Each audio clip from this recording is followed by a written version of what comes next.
Habituellement, un concept car, c'est fait pour être exposé, pour faire rêver sans jamais rouler. Mais celui-ci est bien vivant. Elle est bien vivante, hein? Ah, elle est vivante. C'est plus que vivant, c'est même très musclé. Alors attends, c'est pas étonnant, hein? 0 à 100, 3 secondes 5, 380 chevaux, 2 moteurs électriques, 700 Nm de couple.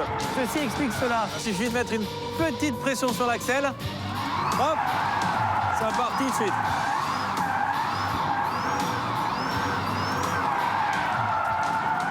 Et puis alors, ceux qui te disent que les voitures électriques ne font pas de bruit, Ah bah alors là, là t'es ils ont tranquille, menti. hein. On a l'impression d'être dans un chasseur X, tu sais, de la guerre des étoiles. Pareil. C'est exactement ça, elle nous satellise dans le futur. En fait, t'as l'impression d'être dans un jeu vidéo. Ah ouais, carrément. Et je pense qu'on peut tenter une 3-6. Allez, on y va? Allez, on y va. Jeannot Ragnotti, c'est pour toi!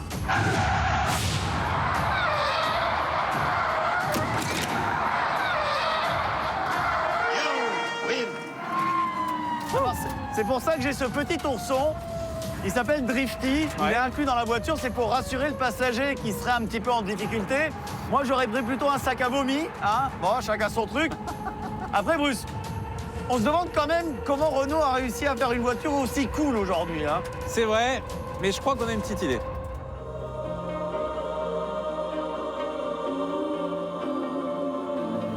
En s'inspirant de la citadine française la plus cool du monde, la R5. Alors je dis ça parce que j'en ai une, hein. Sauf que cette citadine bien gentille va se transformer en monstre absolu parce qu'on va enlever la banquette arrière, on va mettre le moteur là et on va installer des bonnes grosses ailes bien larges avec des bons gros pneus. Le design est signé Marcello Gandini, s'il vous plaît, l'homme qui a révolutionné le dessin automobile dans les années 70, Monsieur Countach, Monsieur Miura, entre autres. La voiture va ensuite être finalisée par Reliez. À l'arrière, on a donc ce fameux 4 cylindres avec cet énorme turbo. Écoutez-moi ça.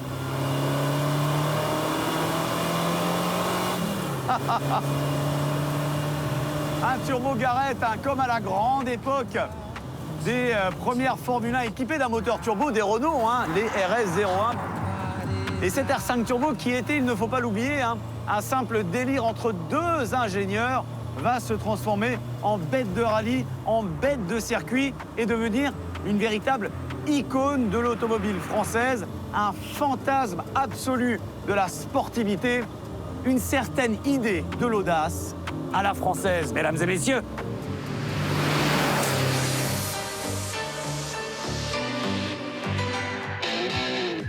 Alors si pour vous, l'hommage à la R5 Turbo se doit d'avoir un moteur essence et un vrai turbo, il reste le resto-mode de 400 chevaux du préparateur Légende Automobile. Parce que de son côté, Renault a choisi l'électricité, mais attention, en version extrême. Renault est resté fidèle au concept originel de la turbo puisque sous cette nouvelle Turbo 3E, on a l'impression que se cache une mamie, alors que pas du tout. C'est une voiture complètement inédite, avec une carrosserie en carbone et un châssis tubulaire niveau proportion. Cette nouvelle Turbo 3E est allée à la salle de muscu, puisqu'elle fait en largeur 25 cm de plus que la mamie, qui elle-même faisait 23 cm de plus en largeur que la R5 classique. Ce concept de R5 Turbo 3E reprend en fait exactement les proportions de la Turbo Maxi d'époque, la plus extrême de toutes. Niveau hauteur, on est aux alentours d'1m32. Le point culminant, c'est cet aileron. Enfin, c'est même plus une voiture avec un aileron. C'est plutôt un aileron avec une voiture autour. Les designers se sont lâchés en respectant l'ADN. Côté mécanique, en revanche, adieu le 4 cylindres turbo, bonjour aux 2 moteurs électriques. La batterie, elle, est disposée sous le plancher. Je suis littéralement assis dessus. Signe qu'on est dans une turbo d'une nouvelle ère. Aussi grâce à ces compteurs digitaux, façon jeu vidéo, qui sont très sympas et disposés comme dans la Turbo 1. Mais le point central dans celle-ci, c'est ce grand levier. J'ai bien envie de vous montrer à quoi il sert. Are you ready? Ça sert à ça. Tirer le frein à main bloque les roues arrière et déséquilibre la voiture pour la faire glisser, bien sûr.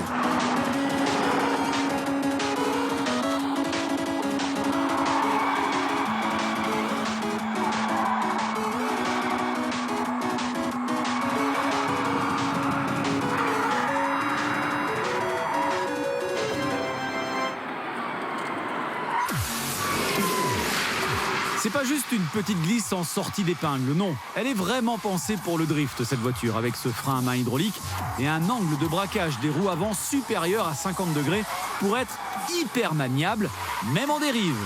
Elle pourrait s'inscrire en championnat de drift, cette nouvelle R5. Cette R5 Turbo 3i, ça aurait pu être un peu l'hommage de Renault à Ken Block.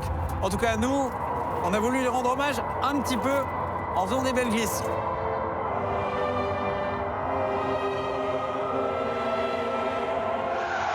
Et quand vous avez fini de faire vos exploits et de faire de la fumée, avec ce petit bouton, on peut mettre de l'eau pour refroidir les pneus arrière. Là, ils ont chaud pour le coup. Bon après, on va pas se leurrer, on sait pertinemment que ce concept car est là pour rendre la voiture électrique sexy, moderne dans l'air du temps, inspiré par les jeux vidéo ou encore le monde virtuel. Parce que l'électrique, c'est la trajectoire de Renault, bien sûr. Alors le constructeur aimerait bien que ça fasse un peu rêver, juste avant l'arrivée de nouveaux modèles, comme les R4 et R5 de série, bien sûr. Alors oui, c'est vrai, c'est un formidable outil marketing pour montrer la nouvelle trajectoire de Renault, mais qui pourrait déboucher sur de belles choses. Pourquoi ? Parce que le patron de Renault, Luca De Meo, a évoqué la possibilité de commercialiser cette voiture. Oui, la R5 Turbo 3e pourrait voir le jour en série et continuer à la grande tradition des véhicules improbables du constructeur français, comme le Speeder ou encore la Clio V6. Mais ce n'est pas terminé, car Luca De Meo a fait un grand appel du pied à la FIA pour peut-être un jour voir cette voiture en rallye et pourquoi pas voir une catégorie véhicule électrique en WRC. Et là, mesdames et messieurs, cette voiture marcherait vraiment dans les pas de sa glorieuse aînée. Ce serait quand même pas incroyable de voir la R5 Turbo revenir en rallye ou sur circuit. Parce que finalement, ça fait 40 ans qu'on attend ça, 40 ans après les exploits de Jeannot Ragnotti, notamment au Tour de Corse. C'est un vrai fantasme automobile français.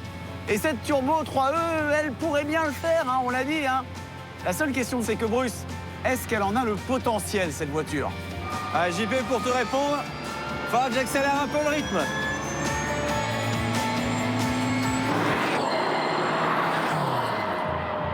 Selon Renault, cette voiture, elle serait pas seulement faite pour faire du drift. Il parle de Track Invaders, en référence à Space Invaders, le fameux jeu électronique des années 70. Et donc, Track, elle ne ferait qu'une bouchée des circuits. Alors, je peux vous dire que quand je suis dans la voiture, je peux vous confirmer ça, parce qu'en termes de suspension, c'est hyper rigide. La direction, elle est hyper directive. Et on se sent vraiment dans une voiture de course. C'est un châssis tubulaire, donc on est vraiment dedans. Mais plus que le circuit, j'ai presque envie de dire qu'elle est faite pour faire du rallye, cette voiture. Est-ce que ce frein à main hydraulique, oui, c'est pratique pour faire du drift, et c'est surtout né dans les voitures de rallye. C'est la position d'un pilote de rallye, je suis assis très droit, je suis dedans, sauf qu'elle fait 500 kg de plus que son aîné.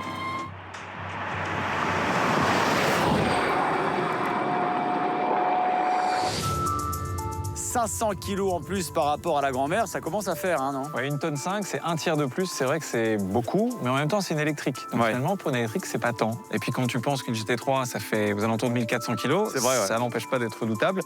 Donc, ça fonctionne. Ça fait la blague, on est d'accord. En revanche, est-ce que la limite de cette voiture, qui est électrique évidemment, c'est pas l'autonomie ? C'est clair que si tu veux l'engager en rallye, il y a des spéciales qui peuvent faire jusqu'à 50 km, autour de Corse notamment, et il y en a plusieurs par jour. Il va y avoir un problème. Il va falloir soit avoir beaucoup de batteries de rechange ou alors plusieurs exemplaires.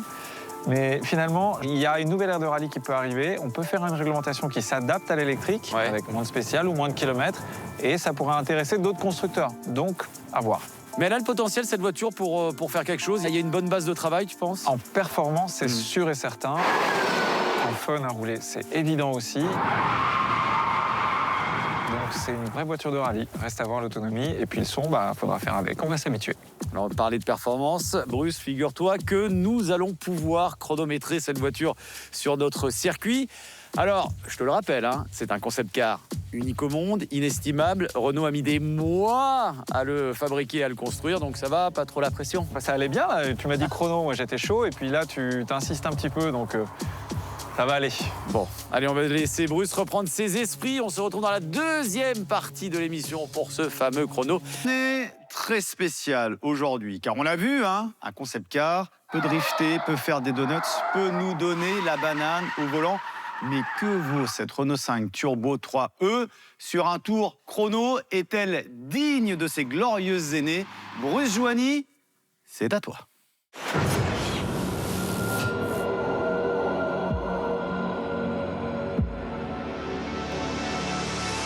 Allez, c'est parti. 380 chevaux, 700 Nm de coupe, 0 à 100 en 3,5. Je peux vous dire que ça accélère.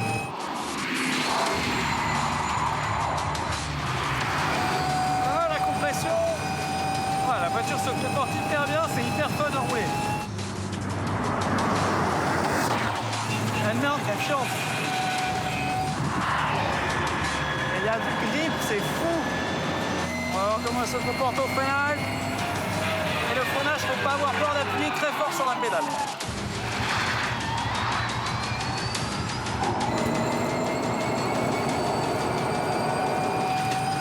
Suspension, on a fait quand même plus souple sur les pavés.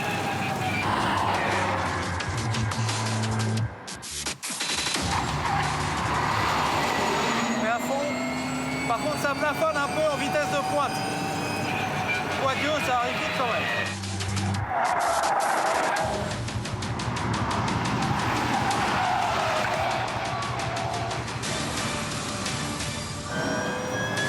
Attention à la dernière ligne droite.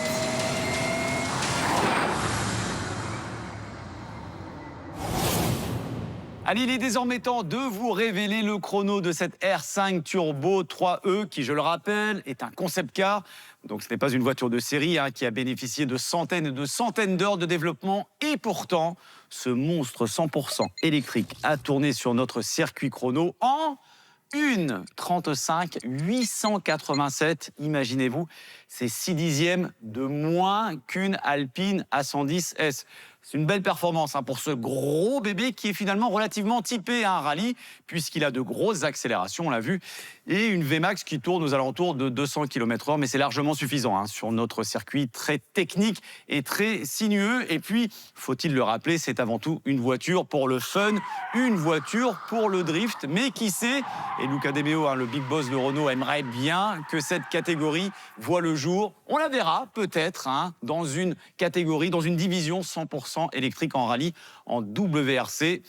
Pourquoi pas? Nous, en tout cas, on valide ce monstre. C'est une sacrée bagnole.